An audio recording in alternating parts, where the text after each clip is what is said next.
The sun is just starting to come up. You step out into the garden with coffee in your hand, the air still cool, everything quiet for one last minute before the day really begins. And then you see it. Again. Fresh holes torn through the cabbage leaves. Aphids packed under the tomato foliage so thick the leaves look dusty from a distance. Something has been all over the zucchini in the night, and the damage is so familiar at this point it barely even surprises you anymore. It just irritates you. In that tired, very specific gardener way. 'Cause you already sprayed this month. More than once. You already bought the bottle. You already mixed it. You already did the whole routine where you tell yourself this time you're finally ahead of it. And yet, here you are, standing in the same patch of dirt, asking the same question a lot of people never say out loud. Why does pest control always feel temporary now? Why does every fix feel like something you have to keep buying? And why does it feel like the bugs are adjusting faster than the advice? Now, let me show you the part that got under my skin. I spent time around Amish growers who were not fighting their gardens this way at all. Their potato rows looked calm. Their brassicas looked calm. Their squash looked calm. Not perfect in that fake magazine way, just settled. Like the garden was not under constant siege, and one older grower told me something so simple it almost annoyed me. He said, "Most people are trying to win a war one insect at a time. Old growers tried to change the ground rules instead." Then he showed me two metals, copper and zinc. Not rare, not expensive, not packaged in a shiny bottle with a plant printed on the label. Just metal. Hardware store metal. The kind of material modern gardening advice barely bothers to romanticize because there isn't much money in telling people to buy less and think longer. And that would already be interesting enough on its own. But then I came across an old field note from 1923 tied to Pennsylvania farm observations, and suddenly it stopped feeling like a quirky trick and started feeling like a piece of practical knowledge that had fallen out of the mainstream at exactly the moment the chemical era took over. That's the part I want to walk through with you because once you see the sequence of it, a lot of modern garden advice starts looking noisy, expensive, and strangely forgetful. Let me start where the old growers started. With copper. Not theory first, not history first, copper. The first time I saw it used seriously, it wasn't dressed up as a system. It looked almost too plain to matter. Thin strips worked into the soil line around vulnerable crops. Nothing dramatic, nothing cinematic, no sprayer, no powder, no weekly routine, just a line of metal set where a pest would have to meet it. And if you've ever dealt with slugs, you already understand why that gets your attention so fast. Slug damage has a special talent for making you feel stupid. You can go to bed with the lettuce looking fine. The seedlings are upright. The leaves are tender, bright, full of promise. Then you come out the next morning and it looks like somebody chewed half the row with tiny dirty scissors. And the worst part is how often it hits at the exact stage when the plant was finally taking off. That's where copper earns its place. Because for crawling pests, especially slugs and snails, copper is not garden folklore in the empty sense. There's a physical reason older growers kept using it. When their moist bodies hit copper, the contact is deeply unpleasant to them. They retreat. They avoid it. They do not treat that edge like normal ground, and suddenly the whole idea of pest control starts shifting from kill what you can to build a boundary they don't want to cross. That is a very different mindset, and honestly, it's a much saner one. The old man who showed it to me didn't talk about it like he was revealing a magic spell. He talked about it the way a carpenter talks about the right hinge for a heavy gate. Use the material where it belongs. Set it properly, leave it alone. Let it do its job. That part matters. Because details decide whether an old method feels like wisdom or nonsense. Copper lying loose and dry on top of mulch is not the same thing as copper actually worked into the bed edge where moisture keeps the contact zone alive. A random decorative strip around one stem is not the same thing as creating a true interruption along the path a crawler takes into the crop. Old growers understood that, even if they didn't phrase it in laboratory language. They were not casual about placement. And once you slow down and notice that, the method stops looking quaint. It starts looking engineered. Now here's where the story deepens. Copper was never presented to me as the whole answer. That's important because the original draft lives or dies on layered discovery. Copper is the first reveal, not the final one. Copper handles the traffic at soil level. That means the things that slime, crawl, creep, chew from below, or approach the plant by crossing the bedline. That alone is useful. Very useful. But it does not answer the next frustration gardeners know all too well. What about the pests that don't crawl in? What about the ones that fly, land, lay eggs, and let the real damage begin later? That's where zinc entered the old system. And this is exactly the part I flattened too much in the last version. In the older setup, zinc was not treated as just another nutrient. It had a position, a zone, a role. It showed up above the soil line, often as galvanized nails worked into stakes, trellis posts, or wooden supports around about knee height. The old explanation for that was dramatic. They talked about tension, field, disturbance, a kind of charged zone that made certain insects reluctant to settle where they normally would. Now, I'm not going to sell that to you as mystical certainty. What I will tell you is more interesting than that. Older growers kept the two metals in two different zones for two different jobs. Copper belonged at the ground line. Zinc belonged higher in the approach zone. That alone tells you they were watching insect behavior very closely. They were not thinking in one flat category called bugs. They were breaking pressure into layers. Who crosses from below? Who lands from above? Who lays eggs near the crown? Who works the leaves? Who keeps returning to the same crop family? That is not superstition. That is observation. And once you hear it that way, the old zinc placement stops sounding random. It starts sounding like a grower-built response to where the trouble actually arrives. There's also a practical side modern people ignore because it isn't flashy enough. Galvanized nails on stakes are cheap. They last. They sit in the weather. They oxidize slowly. They change the microenvironment around the support structure. Not in some Hollywood force field way. In the slow, material, outdoors way, real things change when rain, air, metal, and wood live together for months. Old growers did not need every mechanism fully mapped to know a pattern was worth repeating. They watched what happened season after season and kept the pieces that changed outcomes. That's how half of agriculture worked, before every decision had to be translated into a product category. And this is the point where the whole thing usually becomes more personal for the viewer, because if you already have an established garden, your next thought is obvious. Fine, but am I supposed to rip everything up and start over? No, that was one of the smartest things in the original draft, and it absolutely deserves to stay near the front half of the rewrite. The barrier to entry has to stay low or the whole retention promise weakens. You do not have to tear out beds that took you 10 years to build. You do not have to start some dramatic homestead reboot. You do not have to make the garden worse before it gets better. If you already have raised beds, copper can be retrofitted into the perimeter where the pressure is repeated. If you already have stakes, posts, cages, or trellis supports, the zinc element of the old system fits into something you're already using. That part is important because it changes the emotional feel of the project. It stops being a fantasy overhaul and becomes a weekend adjustment. That difference is enormous. People say they want transformation. Most of the time, what they actually need is an entry point they can do without feeling ridiculous halfway through.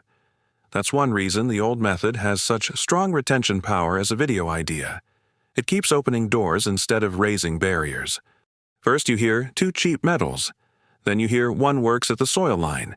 Then the other belongs higher. Then you can add this without rebuilding the garden. And by then the viewer is still with you, because every few minutes the method gets wider, not harder. Now let me slow down for 1 second because this is where a lot of people get cheated by pacing. If you rush from practical setup straight into a history lecture, the viewer feels yanked. Your note about that was dead right. The bridge has to feel earned. So here's the human bridge.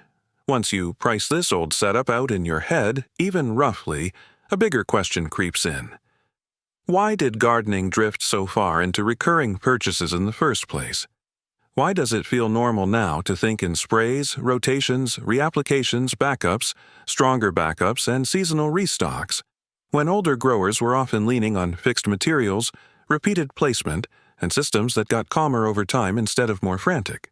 That question leads straight into the 1940s. Because once synthetic pesticides took over the imagination of modern agriculture, a lot of slower, rougher, cheaper practices lost status all at once. Not because every one of them stopped working, not because someone had to ban them, they simply stopped looking modern.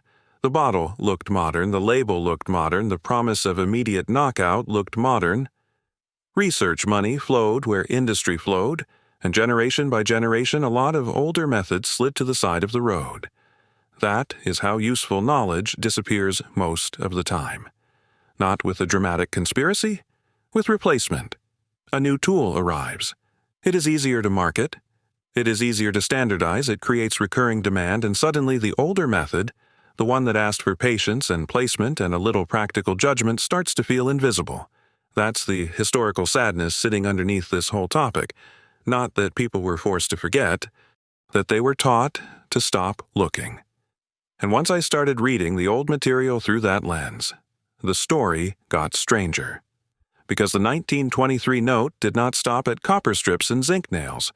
It went one layer deeper. Much deeper. Before I get there, though, there's one more mindset shift that has to land first, or the final section won't carry the weight it's supposed to. A lot of people hear copper and zinc and think only in terms of repelling or stopping. But older growers were rarely thinking in one dimension.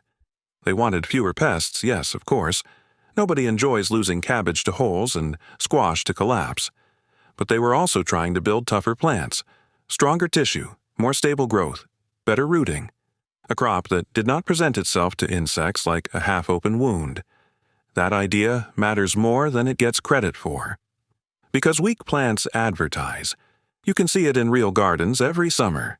The tomato that never really got going is the one everything finds first. The brassica that stalled from stress becomes the one riddled with chewing damage. The squash that grew fast and soft after uneven watering turns into a magnet for trouble. Strong growth does not make a plant untouchable. It changes the whole conversation. And that's where copper and zinc become more than barrier materials. Both are involved in plant function. Copper is tied to lignin formation and structural strength. Zinc sits inside enzyme systems and growth regulation, so when old growers kept returning to those metals, they were not only building a line pests had to meet, they were also surrounding the crop with materials that belong to the deeper logic of plant strength. That is a much better story than one weird trick. It also gives the video its worldview shift, which the original framework needed to keep. Pest control moves from extermination to resilience, from chasing symptoms to changing conditions, from a treadmill to a system. And now, we get to the part that actually deserves to be saved for the end, because this was the real missing climax. The four-corner setup. In the old account, there's a strange detail that almost reads like a rural ritual the first time you hear it. 4 small clay pots, one at each corner of the main plot set with the rim flush to the soil. Inside each one, a piece of copper and a galvanized nail, kept filled with rainwater, refilled when needed. The grower in the note referred to it as the heart of the garden. Not a side trick, the heart of it. Now that is exactly the kind of detail modern gardening culture would laugh at in 2 seconds if you presented it badly. And honestly, I understand why. Say it too theatrically and it sounds like backyard mysticism. Say it too flatly and it loses all of its narrative electricity. The right move is neither. The right move is to keep the strangeness, and then explain why an old grower would have believed in it strongly enough to keep doing it. Here's the practical logic. Rainwater sitting around copper and galvanized metal does not stay chemically neutral in the common sense. Over time, tiny amounts of those materials interact with the water. A porous clay pot does not behave like sealed plastic. Moisture moves. The soil directly around it stays different from the soil 6 feet away, and when you repeat that at all 4 corners, you're no longer dealing with one isolated object. You're creating 4 slow, repeating points of influence around the bed. Now, no, I'm not going to pretend that gives you a supernatural force field over the zucchini. What it gives you is much more believable than that. A weirdly elegant old-world way of pairing moisture, trace metal contact, and steady placement in a form that never asks for weekly drama. That's why I would keep it in the rewrite as an advanced layer, not the opening claim. Because once the viewer has already accepted copper at the soil line and zinc in the support zone, the four-corner pots feel like the old grower's deeper refinement. The thing they kept for themselves because it sat one level below the obvious method. The hidden gear inside the visible machine. And from a retention standpoint, it is exactly where the big last payoff belongs. If I were explaining it on camera in the cleanest, most usable way, I'd say it like this. Start simple. Protect the vulnerable beds with copper where crawling pressure keeps repeating. Add galvanized zinc in the support structures around the crops that keep drawing flying pressure. Then, if you want the older, deeper version of the system, place 4 small terracotta pots at the corners of the main bed. Keep a piece of copper and a galvanized nail in each, and keep them filled with rainwater through the season. Not because you're performing a ritual, because old growers were building quiet, low-input conditions that stayed in place and kept working while the rest of the world learned to buy another bottle. And that, to me, is the real emotional center of the whole script. Not outrage, recognition. That feeling a gardener gets when a method is plain enough to be believable, old enough to carry weight, cheap enough to try, and strange enough that you can't help wondering why you never heard it put together this way before. That's why the title works best when the script underneath it doesn't try to act like a courtroom. It works when the voice sounds like someone pulling back a tarp on an older layer of garden intelligence and saying, "Look at this. We walked past it for years because nobody bothered to frame it properly. So if you're listening to this as somebody who's tired of losing the same crops to the same pressure, here's the part I want to leave you with. You do not need to believe every old explanation word for word to learn from the pattern. You need to notice what the pattern was doing, layering defenses, using fixed materials, strengthening the plant, not only chasing the pest, working with position, moisture, repetition, and time. That is grown-up gardening, and it's a lot closer to how experienced people actually work than the endless spring ritual of panic buying another rescue product. So tell me in the comments what pest has been grinding you down. The most these last few years, slugs, cabbage moths, squash bugs, flea beetles, Colorado potato beetles. Tell me the one that keeps showing up no matter what you do. Because the next step after this is not more noise. It's matching the right old response to the right kind of pressure. And once you start doing that, the garden changes. Not all at once, not like a miracle commercial. More quietly than that, but in a way you can actually feel. You walk out one morning with your coffee, expecting the usual damage, and instead, for the first time in a long while, the garden feels like it belongs to you again.